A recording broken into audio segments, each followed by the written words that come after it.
Bom, oficialmente, bom dia, bem-vindos, bem-vindas à nossa Arena Digital do Trends News. Ontem foi um dia intenso, 10 sessões, hoje serão mais 10 sessões. Para quem não conhece o Trends News, nosso ecossistema digital, físico e digital, que a gente quer unir essa experiência presencial com os conteúdos que ficam depois disponíveis na internet, nos canais do Trends News. Quem não conhece, tem o QR Code ali, pode seguir nosso projeto, conectar nas comunidades. E aqui a gente vai começar o dia com uma jornada fora da caixa. O objetivo é a gente, que nesse ecossistema de médicos e profissionais da saúde, a gente trazer algumas experiências, alguns conteúdos que provoquem reflexões. E estou aqui com a doutora Laís, médica, o Alcir, como eu, engenheiro, marido e mulher, que tem uma jornada incrível, e eu pedi para eles virem contar essa história.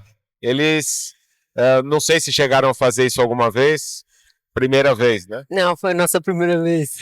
Então está sendo a primeira vez, é uma honra bastante grande, porque eu falei, nossa, a gente saiu, a gente tem alguns negócios em conjunto, e eu falei, essa história precisa ser contada.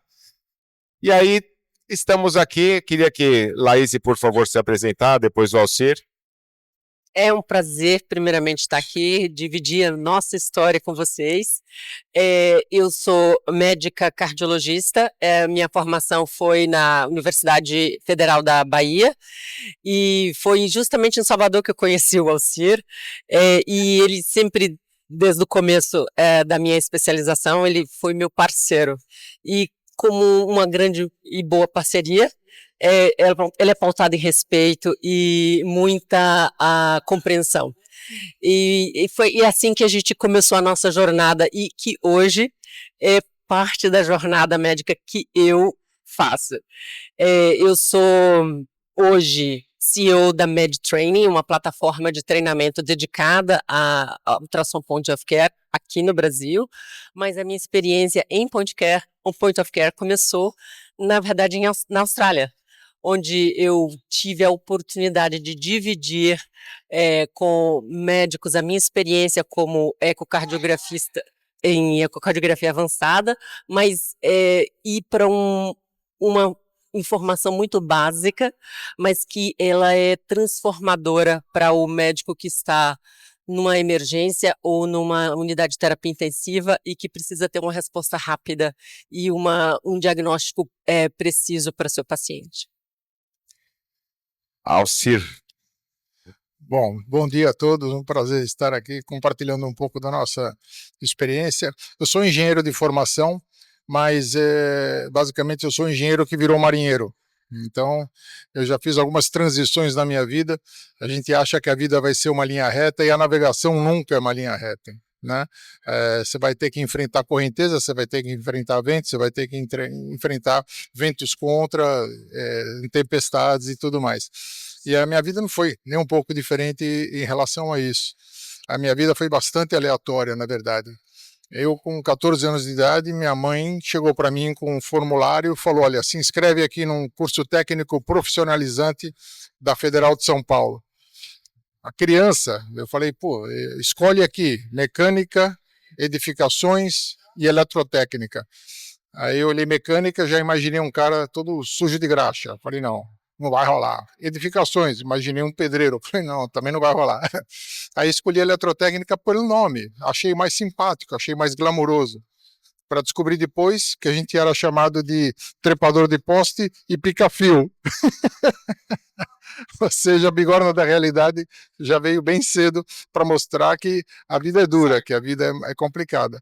E daí para frente eu segui uma jornada de engenharia, e depois eu fui fazendo as transições, algumas planejadas, outras pouco planejadas, como navegação. Você sabe mais ou menos onde você começa, onde você tem que terminar, mas que você vai ter que fazer correções de rumo.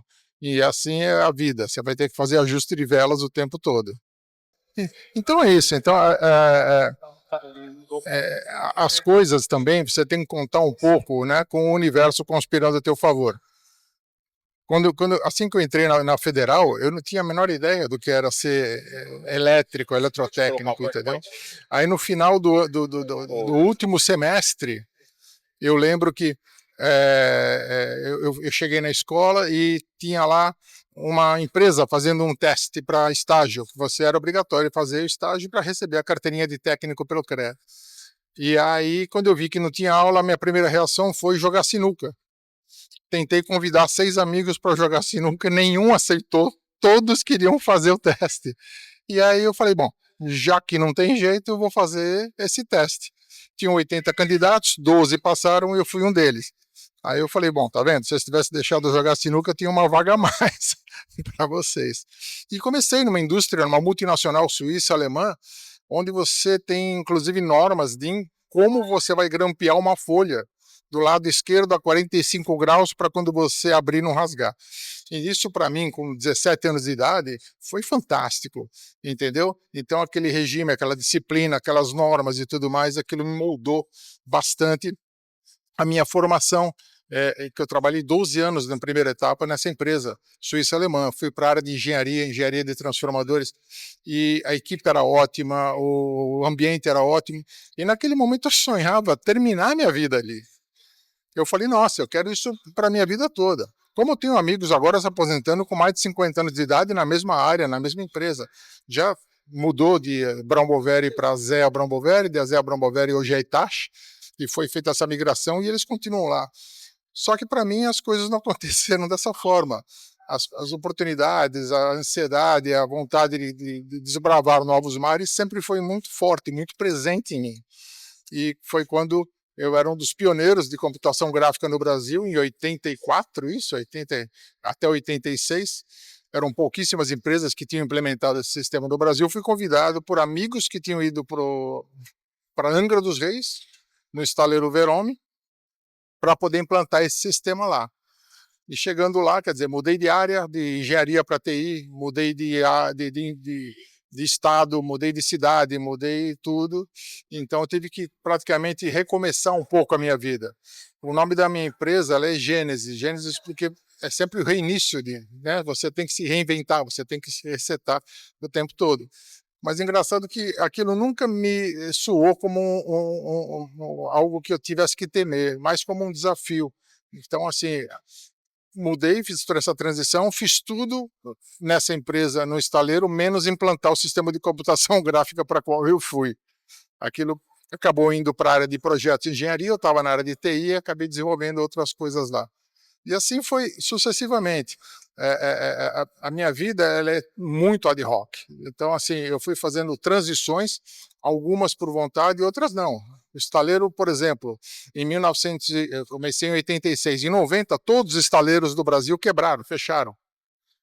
Né? Tiveram problemas políticos, prestação de contas, whatever. E aí, o que eu falo, né? A gente acabou fazendo um grande acordo na empresa, né? A gente entrou com a bunda, eles entraram com o pé. Então, assim, todo mundo perdeu o emprego do dia para a noite.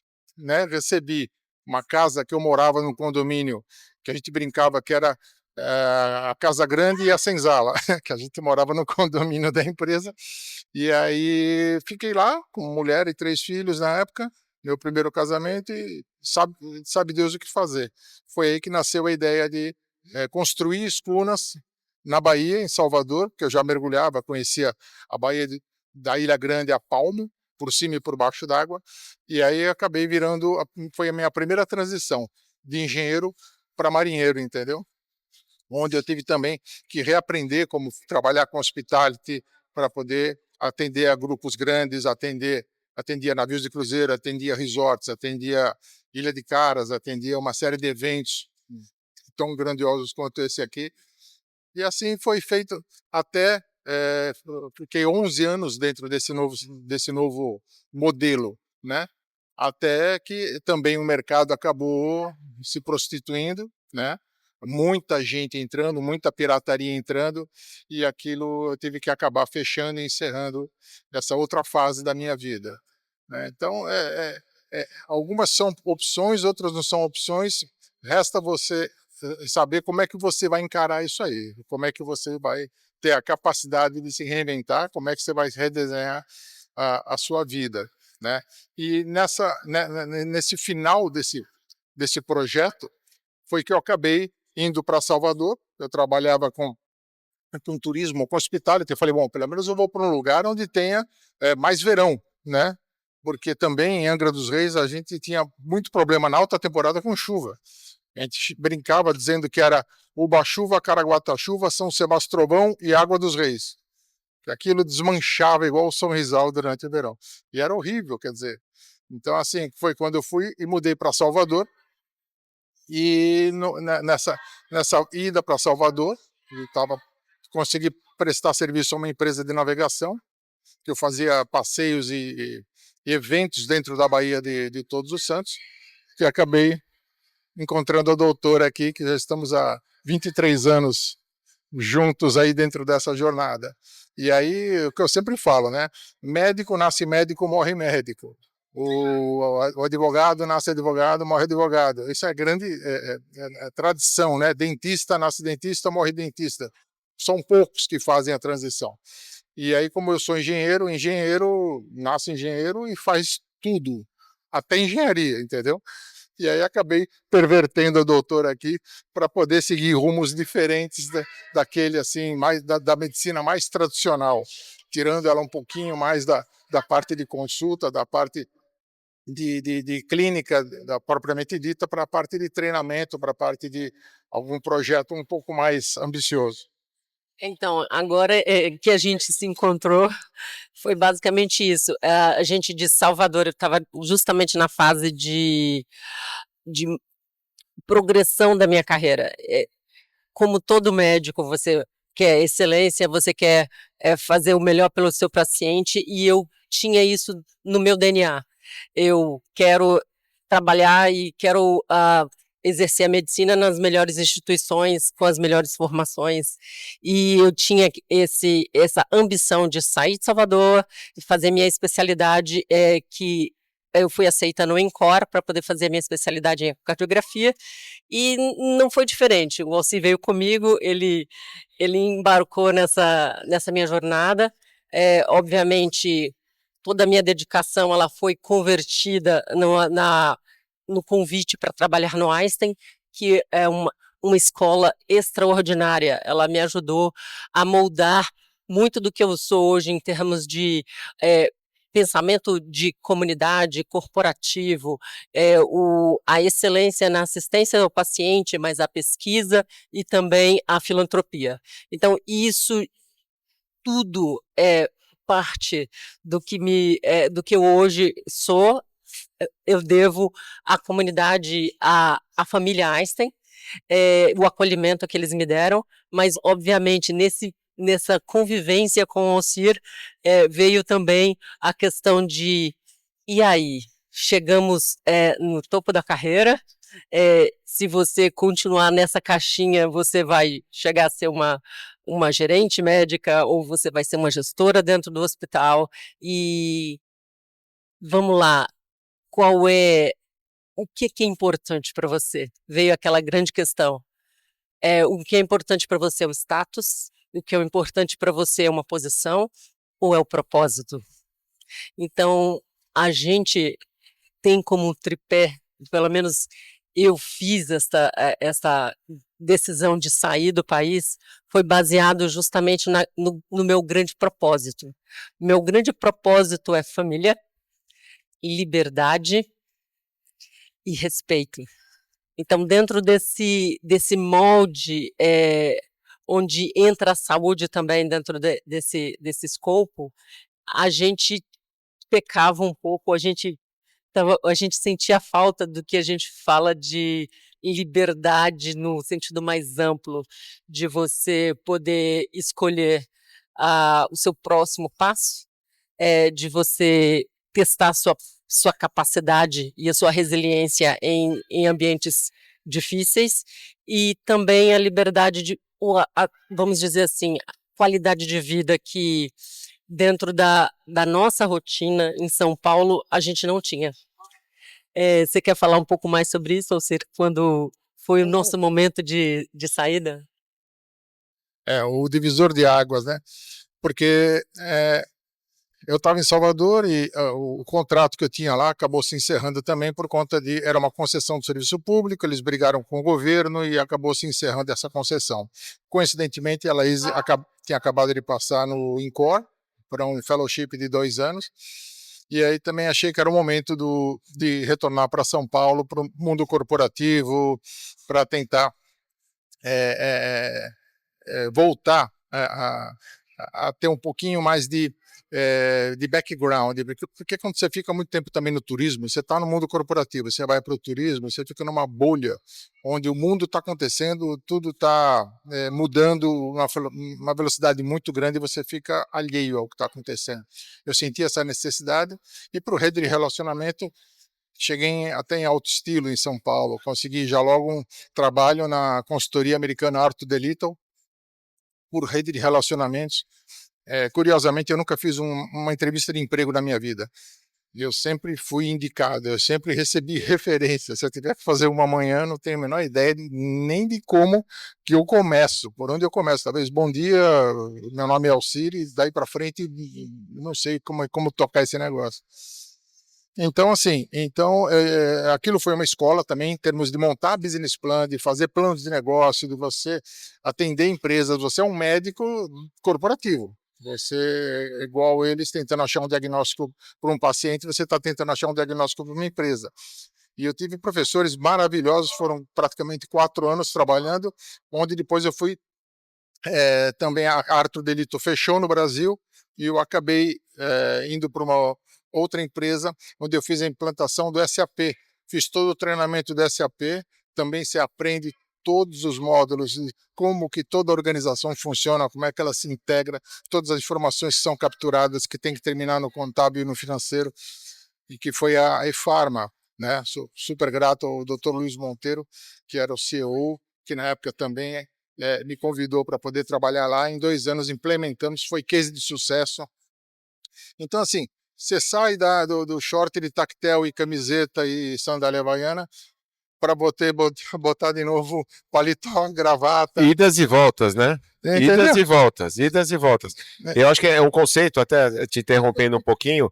Ontem a gente teve uma sessão com o Rafael Cardoso, ator da Globo, e com o Davi Avraham, que é psicólogo especializado em dependência química e é um líder espiritual que tem um retiro com base em ayahuasca.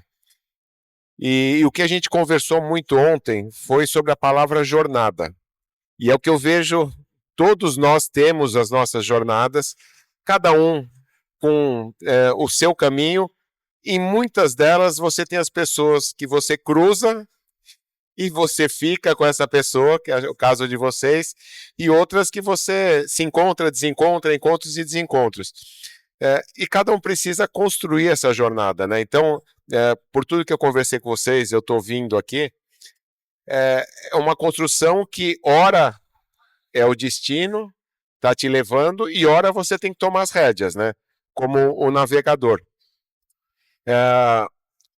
E todas essas conquistas, a maior parte delas não caiu do céu, né? Vocês tiveram que lutar muito. Eu não sei se poderiam falar isso agora, o momento da virada, aquela questão de vocês realmente largarem tudo, chegarem. A primeira parada foi a Austrália, não foi isso? E aquela história de uma mão na frente e outra atrás. Exatamente. Foi exatamente em 10 anos de São Paulo, no final. Eu sou atleta de basquete veterano, joguei pela seleção brasileira no passado recente, e num dos Pan-Americanos que a gente disputou no Guarujá, teve um assalto, ficamos 4 horas amarrados dentro de uma casa com arma na cabeça. E foi em 2007 isso daí. Então, naquele momento eu falei, eu preciso dar um jeito na vida, eu acho que realmente está chegando no limite de Brasil, eu não quero mais isso para mim, não quero mais viver essa experiência novamente. Cheguei a voltar para a ABB, um projeto Rio Madeira. A minha expectativa era ser expatriado, era um caminho para poder ir para um outro país, mas não foi possível por conta de custo do Brasil, né? O meu salário lá fora era algo muito fora da realidade de outros países.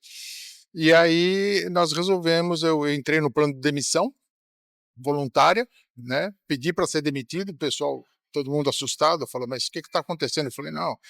Aí falei que ela tinha conseguido um mestrado fora do país, precisava acompanhar, porque o pessoal não estava aceitando muito bem porque todo mundo gostava do meu trabalho. Aí falei, bom, nós temos que sair daqui. E saímos, né, por conta desse episódio, em 2010, 2013, exatamente. Nós tínhamos ido para a Austrália em 2010 num evento da reunião de engenheiros, gerentes de engenharia de todo mundo na China. E passamos pela Austrália na ida para a China. Quando eu olhei a Austrália, eu falei, bom, isso aqui é o Brasil que deu certo. Então eu botei um X no chão e falei, bom, eu quero um dia morar nesse lugar. E aí, quando deu em 2013, o projeto Rio Madeira terminou, entrei na lista de candidatos e consegui, depois de 8 meses, ser demitido. Chegamos na Austrália como estudantes, um curso de inglês de 6 meses, eu com 57 anos, ela com 43, e para morrer e nascer de novo. Esse é o único termo que eu conheço que possa definir essa nossa trajetória. Porque você começa num país novo, com uma cultura nova, ela era médica lá, não era ninguém, eu era engenheiro executivo lá, não era ninguém, onde nós, depois de 6 meses, abrimos uma cozinha comercial lá, que acabou sendo o caminho. Na verdade, os meninos que estavam abrindo a cozinha comercial me pediram consultoria, eu montei um business plan para eles, né? E depois fui fazendo coaching com eles de como gerir um negócio, porque eles sabiam muito bem como é que funcionava uma cozinha comercial, mas não tinham a menor ideia de como gerir um negócio. E isso também me ajudou a entender como é que funcionava toda a parte de legislação, de contabilidade, isso na Austrália. E aí, depois de um tempo, eles acabaram seguindo outros caminhos. Eu comprei essa cozinha comercial e seguimos com ela durante 6 anos. Em paralelo, ela dava treinamentos de ultrassom, porque ela já tinha conseguido se encaixar novamente no mercado de medicina. Mas é o que eu falo,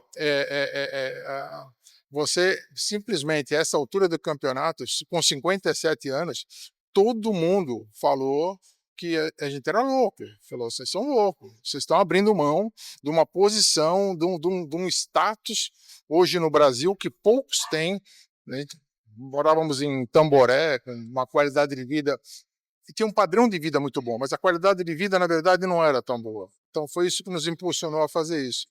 E lá foi que ela começou a trabalhar mais voltada à parte da educação e foi se especializando até hoje. Então, e essa parte foi muito interessante, porque coincidentemente a gente foi morar em Gold Coast, e que é a sede do Australian Institute of Ultrasound, que eu falei assim, bom, enquanto eu estudo o meu processo de validação da minha credencial como médica, eu tenho que fazer alguma coisa, porque eu tenho um conhecimento aqui acumulado que pode ser útil para outras pessoas, não necessariamente na assistência direta ao paciente, mas educação, porque dentro da cultura Einstein a gente sempre teve isso, educar, assistir e fazer filantropia. E pesquisando, eu me encontrei, poxa, eu vou lá, bati na porta, já estava com inglês decente, eu falei assim, eu vou falar para eles, bem, vocês têm algum lugar, alguma posição de tutor que eu possa ajudar? E aí foi exatamente o que eu fiz. Uma bela tarde, cheguei lá na recepção e a menina, você veio ser voluntária? Eu falei assim, não, eu vim aqui porque eu queria falar com o dono da empresa, porque eu gostaria de trabalhar para vocês. Aí ela falou assim, achou estranho, né, a recepcionista, falou assim, senta aí, que eu vou falar com a Jennifer. E aí eu sentei, a Jennifer, muito gentil, muito polida, ela chegou e falou assim, então vamos lá conversar, conta para mim o que você faz, porque a recepcionista me falou que você estava querendo trabalhar aqui pra gente. Eu falei assim, bem, eu sou uma cardiologista que veio do Brasil, eu tenho uma formação em ecocardiografia avançada, mas eu sei que vocês fazem aqui point of care. E eu acredito que eu posso colaborar com vocês em relação a treinar os seus médicos fazendo tutoria. Aí ela falou assim, ok, me dá seu contato e eu volto a falar com você. Deu 3 dias, ela falou assim, você está disponível para poder fazer uma tuition aqui? Eu falei assim, claro! E, coincidentemente, o curso que eu fui lecionar foi um curso de ecocardiografia para médicos em terapia intensiva e com uma sonógrafa. E a sonógrafa olhou assim, mas de onde é que você veio? Eu falei assim, então, eu sou um cardiologista do Brasil que veio aqui trabalhar para fazer tuition com os alunos em Point of Care. Ela falou assim, cardiologista fazendo eco, me mostra aí se você sabe pegar uma janela. Aí eu falei, não, tudo bem.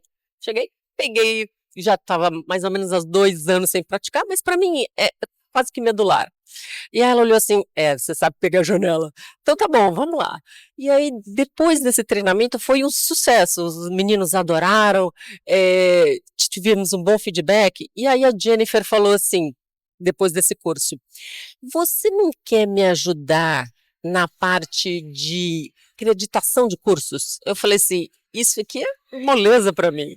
E aí, 3 meses depois, eu fui contratada, efetivada full time para poder fazer toda a parte organizacional das acreditações, que é uma coisa que eles estavam carentes porque eles tinham uma dificuldade de fazer o alinhamento dos objetivos e da estrutura de treinamento que eles precisavam justamente para os médicos. E foi isso, a coisa fluiu naturalmente. No final de 1 ano, eu estava acumulando 3 funções. Eu fazia parte de tutoria, eu fazia a parte operacional e também era a coordenadora de educação. Isso foi uma escola para mim, porque dentro da parte de Point of Care, que era uma coisa que no Brasil estava começando, em 2013, quando a gente saiu de lá, eu tinha iniciado o primeiro treinamento lá no Einstein para os médicos intensivistas, que eles tinham adquirido um ultraportátil e eles estavam querendo começar. E lá na Austrália, pasme, eles já faziam isso há 20 anos. Aquela instituição que eu comecei a trabalhar já estava na estrada, vamos dizer assim, há muito tempo. E todos os sonógrafos que eram os tutores de lá, eles são excelentes, fabulosos na parte técnica, mas o clínico, ele dava a ponte que eles precisavam para a parte técnica e linkar com a parte clínica. E isso aí era justamente esse elo que eu conseguia cumprir muito bem. É sensacional. De novo, a questão da jornada, né? Enquanto isso, a cozinha funcionando. A todo vapor. A cozinha funcionando e pagando as despesas. Durante 6 anos, ficamos 10 anos lá. Nos últimos 4 anos, na verdade, eu já estava como CFO e Head Controller de um grupo de 11 empresas lá. Né? E, de novo, voltei a me estressar, de novo, voltei a adoecer. A pressão e tudo aquilo era muito desgastante para mim. E aí, vamos falar da casa de vocês? Da onde vocês moram? A nova casa. Exatamente. E aí a gente resolveu, ela também queria investir em um projeto mais pessoal, dessa parte de treinamento, ela criou uma plataforma online que nos pudesse dar um pouco mais de mobilidade, fazer as coisas remotamente. E aí eu também me desliguei dessa empresa, desse business, que eram 11 empresas, era muito estresse, né? E assim, eu saí do Brasil justamente para reduzir essa minha zona de estresse. Eu estava caindo de novo na mesma cilada. Aí eu falei, não, chega, vamos reconstruir a nossa vida. E aí surgiu a oportunidade, por ter sangue, já ter água salgada na veia, uma oportunidade de comprar um catamarã na Polinésia. Nós fizemos de tudo na Austrália, os preços depois da pandemia estavam insanos, então a gente vendeu com um bom gap e deu o suficiente para comprar um catamarã na Polinésia Francesa e estamos lá há 3 anos. Então é o que eu falo, a casa é pequena, mas a minha piscina é imensa. Então assim, e a gente está navegando hoje em Oceano Azul, né? Tem aquele conceito Oceano Azul e Oceano Vermelho. O Oceano Vermelho é sempre quando você está ensanguentado junto com outros concorrentes. E lá, acabei recebendo a indicação de ser cônsul honorário do Brasil na Polinésia Francesa, por questão de rede de relacionamento na Austrália, porque a Polinésia estava subordinada ao consulado do Brasil na Austrália. E aí, quando souberam que eu estava lá, então eles me ofereceram a posição, então hoje eu ajudo a comunidade brasileira na Polinésia Francesa. E também recebo amigos, novos amigos, velhos amigos, a própria embaixada, o próprio consulado, o Quai d'Orsay, que é o Ministério da Europa, indicam bastante pessoas para ficar com a gente. Então, hoje eu sou o capitão e ela é a chefe de cozinha. Então, a gente está hoje migrando para um outro modelo de negócio, que a gente sabe que é transitório, porque exige fisicamente bastante da gente, né? Mas assim, eu tenho 6 meses de trabalho e 6 meses de férias hoje. Então, tudo que ela precisa para poder fazer os treinamentos online, né, é disponibilidade. Nós temos lá Starlink, nós temos lá uma comunicação excelente no meio do nada, no meio do Pacífico Sul, e ela consegue continuar dando os treinamentos e eventualmente ela vai fazer Austrália, Singapura e Brasil pessoalmente. Então, só para dar um pouquinho da intervenção aí de como surgiu sair da Austrália e ir para a Polinésia. Então, como provavelmente vocês tiveram a mesma experiência, aqui é AC e DC, né, antes do Covid e após Covid. Na época, eu já estava trabalhando como médica na Austrália, aí veio a pandemia, mudou toda uma sensação do que a gente chama de qual é a referência. Qual é a qualidade de vida que você vai ter a partir de lá. E foi uma época bastante difícil para vocês. A gente acompanhou também porque a gente tinha familiar aqui no Brasil, a gente ainda tem familiares aqui no Brasil, mas lá na Austrália também não foi uma coisa fácil. E dentro dessa, quando passou toda essa descer, né, depois do Covid, a gente, então, vamos mudar de novo, porque a gente sentia que a gente tinha que se desafiar novamente. Eu já tinha bastante reputação dentro do ambiente de educação, com a Australian Institute of Ultrasound. Eles estavam com um projeto de Singapura para poder montar. Eles receberam um convite para fazer um núcleo de treinamento em point of care dentro da Universidade de Singapura. E isso foi, eu falei assim, eu estou dentro. Eles me propuseram que eu montasse a parte de cardíaco, pulmonar e também de critical care. E eu falei assim, essa era a oportunidade que a gente estava esperando para poder ter como se diz, um regime de trabalho um pouco mais suave para que eu pudesse levar a plataforma e também conduzir a minha experiência educacional de uma maneira muito mais, vamos dizer, escalável. Daí veio, eu preciso de tempo para poder trabalhar em cima da plataforma, de tudo que um business necessita. E lá em Singapura foi também uma experiência extremamente rica, porque você tem exposição a uma nova cultura, e não só isso, a um mindset que eles têm de educação e de novas tecnologias. Os fundos soberanos, eles investem muito pesado em 3 pilares: energia, educação e novas tecnologias.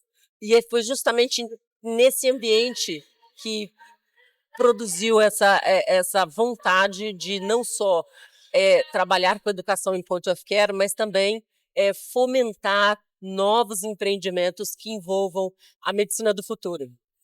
Novas tecnologias, novos gadgets, novos aplicativos que possam melhorar a medicina remota, a telemedicina, não só aqui no Brasil, mas em outros países também.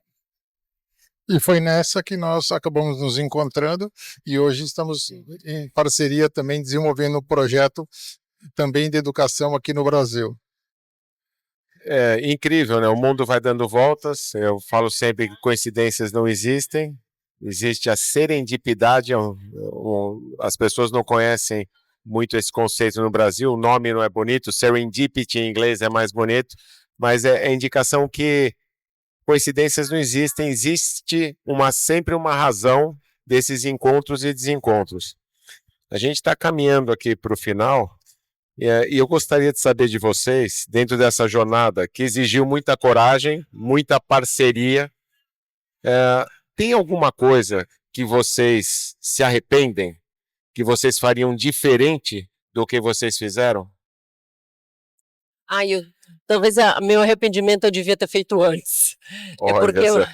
a grande questão de quando a gente entra numa carreira tão que, que requer logicamente muita seriedade, muito estudo, que você tende a entrar no que a gente chama na rodinha do hamster.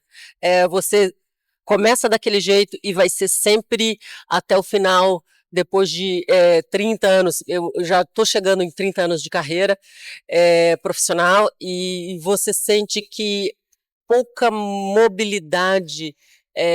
Então, eu acho que eu deveria ter feito isso antes. Alcir? O que eu posso dizer? Também, eu acho que eu deveria ter tomado algumas decisões antes, apesar de eu ser um pouco mais ousado, um pouco mais atrevido, um pouco mais irresponsável, né? Mas eu acho que o que te faz crescer são exatamente esses novos desafios, né? Meu pai faleceu ano passado com quase 100 anos. Se eu fizer a conta e tiver mais 30 anos de vida, eu tenho que me reinventar muito. Tem muita coisa para ser feita, tem muita coisa para ser desenvolvida.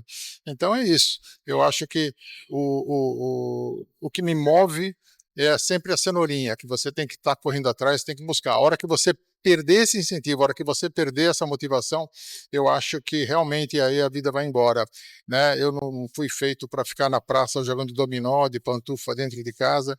Então meu pai mesmo falava que o sonho dele era morrer de sapato. Tipo assim, pum, caiu e foi embora. Então, é isso.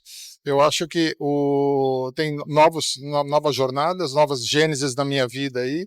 Eu não tenho a menor ideia qual vai ser a próxima etapa daqui a 2, 3 anos.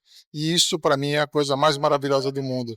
Essa incerteza. Você não tem a vida programada, você não tem aquela reta. É igual navegação, você vai ajustando as velas, conforme vento, conforme tempestade, conforme correnteza, a gente vai se moldando.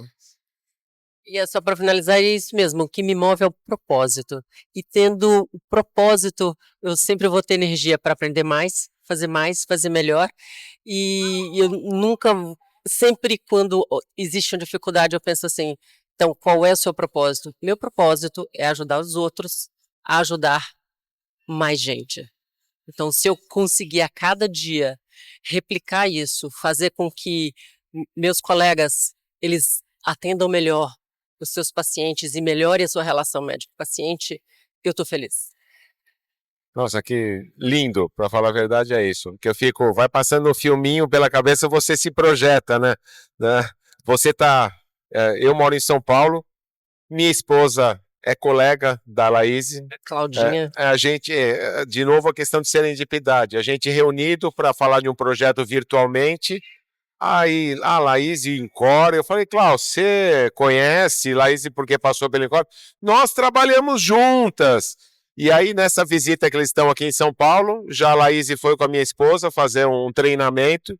O primeiro grupo de neonatologistas treinados com POCOS. Nossa, então as coisas vão se conectando. E aí, para finalizar, a coragem que vocês tiveram é para poucos. O que vocês dariam de dica para as pessoas que estão aqui que não tiveram essa coragem?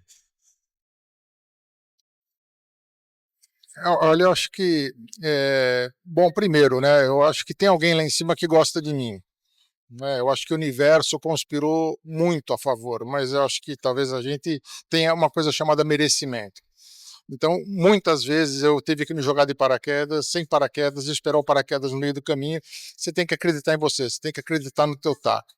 Muitas vezes tivemos dúvida, claro que nós tivemos dúvida, né? Incertezas, né? Nós vendemos todos os nossos bens aqui no Brasil, nós nos jogamos lá na Austrália e a gente falou, bom, temos aqui 10 anos de combustível para queimar. Se tudo der errado, você volta para mais médicos, eu volto para jogar dominó na praça. Então, assim, e é claro que você, com o teu background, com o background dela, essa soma, essa sinergia, a chance de você dar errado é muito pequena. Em qualquer mercado novo que você entrar, você é 2% desse mercado de excelência. Acredito, 98% não vão entregar com excelência. Em qualquer mercado que vocês quisessem. Não adianta falar, mas esse mercado está congestionado, esse mercado está overloaded. Não, se você fizer um bom trabalho, se você fizer com amor, se você fizer com carinho, com dedicação, você vai vencer. Então é isso aí. Talvez tenha uma luz de alguém lá de cima que fala: bom, eu acho que eu devo ter aposentado uns 5 anjos da guarda já por insalubridade. Confesso que muitos deles já falaram: chega, acho que não vai dar mais. Mas eu continuo insistindo, continuo motivado para seguir adiante. Com certeza, temos mais história para contar, mais 45 minutos aí só de história. Mas eu diria que isso é uma coisa que eu também aprendi durante a minha fase na IAU, é medo, todos nós temos. Medo é uma reação fisiológica, mas você não vai deixar o medo te paralisar. O medo, ele só te ajuda a falar assim: nossa, meu coração está batendo mais rápido, a pressão subiu, mas pensa no seu propósito. E se você está alinhada com o seu propósito, você não vai deixar, você vai deixar o medo chegar, deixa ele passar e segue em frente. Inspirador. Tem uma frase aqui: os melhores capítulos são sempre aqueles que ainda não escrevemos, né? Fica a dica. E eu sei que quem quiser dar um rolê pela Polinésia encontra vocês no Airbnb, não é isso? Exatamente, né? Depois posso até deixar o link lá. Infelizmente, a gente só recebeu uma família de brasileiros até hoje, a maioria é dos Estados Unidos, da França e de todo o resto do mundo. É longe, talvez um pouco caro demais, mais a parte aérea para chegar lá, mas vai ser um prazer recebê-los na nossa pequena casa com a piscina imensa. Aquilo é indecente. Tem um amigo meu que vendeu recentemente um catamarã, brasileiro também, e estava lá pela Polinésia.